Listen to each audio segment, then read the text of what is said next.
Carol, a large aspect of this reporting by your colleagues is about Trump versus the conservative legal establishment. Talk about that, how it fits into the danger that Trump poses to the American justice system.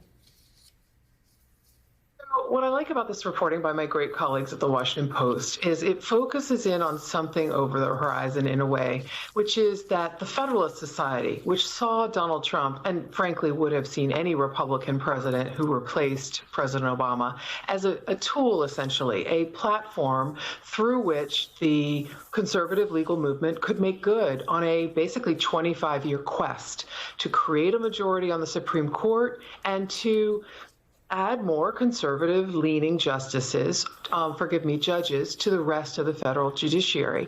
Here you see that three really critical people that were part of that juggernaut, what I think of as a very good conceptual scoop, these three people are no longer on Donald Trump's side. They are rooting against him. And they were an intellectual and a practical force to get things done and to stack the court exactly the way the conservative movement wanted to. Remember, Mitch McConnell is number one on this list, who blocked Merrick Garland from becoming Obama's nominee. You also have Leonard Leo, a real force of nature in the uber conservative Catholic movement, very close ties to Federalist Society judges and future wannabe nominees. These people made it happen, if you know what I mean. And there is obviously long-term concern about whether or not Donald Trump will sort of sidle up to them or sidle up to a new, entirely different group. Well, I think it's interesting, Molly, that you do have conservative lawyers, Judge Luttig, I'm thinking of George Conway, who have come out and not only stood against Trump, but also said, we need to reimagine a conservative legal movement that actually gives opportunity to people who want an alternative to all of this. But the fact that you haven't heard that from Leonard Leo, the fact that you haven't heard that from Mitch McConnell, what does that tell you? I mean, they're not very brave, right? I mean, this is such an interesting moment because, you know, sometimes we're critical about mainstream reporting. We say that they focus more on the odds than on the stakes. But this is a really great example of pro-democracy journalism, right? They're focusing on the stakes. They're showing us exactly what the plans are for 2024. And I think it's really important to appreciate that, because that is really important. I would say the Federalist Society, in the first Trump term, they really treated Trump like a useful idiot, right? He was sort of, he did what they wanted. They got what they wanted from him. Now, I mean, you could see he sort of rejected them and is sort of mad at them. And so you could see him with, like, you're going to see a lot more Rudy Giuliani's in this White House. You know, if this happens, you'll see a lot more Alina Habas. You know, you're not going to see the really top tier people because those people won't work in the Trump White House. There's a political dimension to all of this, Carol, that I want you to help me understand. This is a little bit more from the reporting first. As he runs for another term, Trump talks about judicial issues in less detail than he did during his first run. His unwillingness to speak about the Supreme Court and conservative judicial issues has concerned some allies. The former president talks less frequently than he once did about judges and does not plan to make judges a centerpiece of his campaign advisors say, even though conservatives view the topic as one of the most substantial accomplishments and one that motivated many of his supporters in 2016.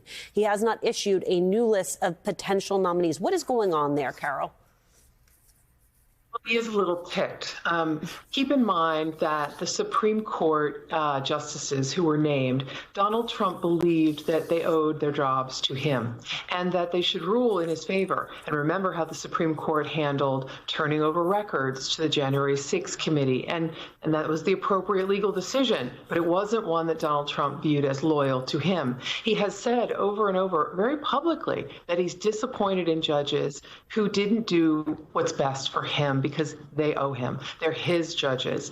That is sort of anathema to the Supreme Court. It makes them kind of like repulsed in a way that's hard to physically describe. They don't belong to anybody. In fact, one of the things that they kind of pride themselves on is it's a lifetime appointment and nobody can yank me out of here. So it's very disconcerting to the justices. And Donald Trump, now, let's be clear. I mean, he is focused not on accomplishing, but defending himself. Election is the route to not being in jail. And so you can see why this accomplishment that Leonard Leo is so proud of, that Don McGahn is so proud of, you can see why it doesn't mean a hill of beans to Donald Trump, because those justices have not stood up for him in his view.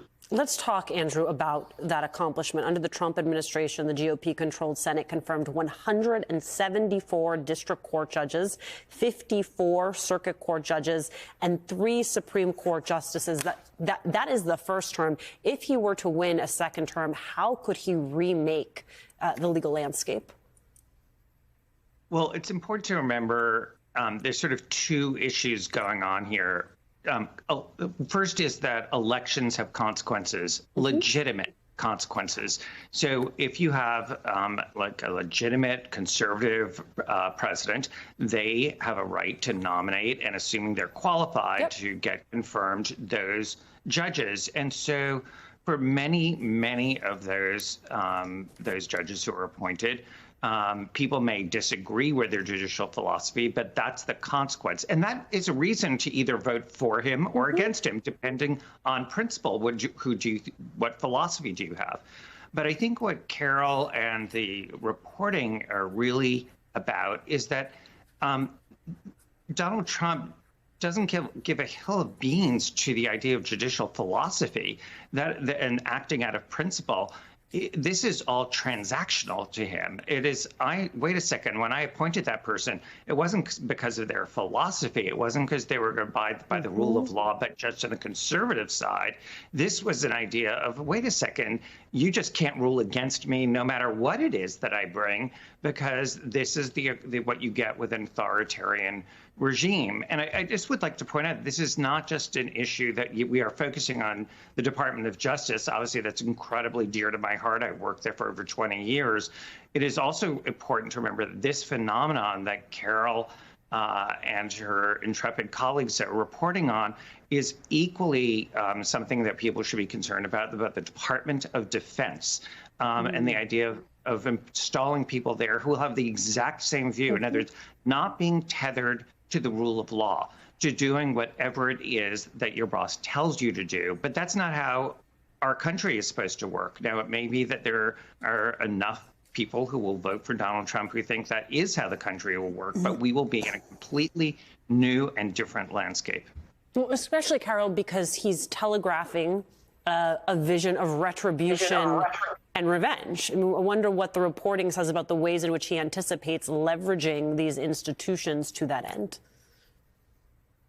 Well, in addition to what we've talked a little bit about today, and the story also describes, installing loyalists who will bend over backwards to do whatever Donald Trump says, the Constitution, the law be damned.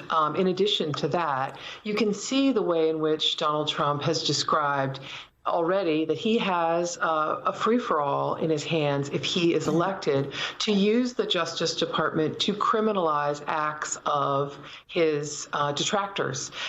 If he doesn't like someone in a Senate race and thinks that they have not shown fealty to him, he's essentially said, I could go after them. The door is open now because the Biden administration allowed me to be indicted on a host of counts. I can't actually separate from the 91 how many are federal at this juncture, but he has opened the door for using the levers of power, and the Department of Justice, is the one with the most power to cause pain and harm to people, and it frightens them. There are people who are very spooked about what Donald Trump will do in that first day as a dictator, and what they anticipate will be weeks and weeks more of the same.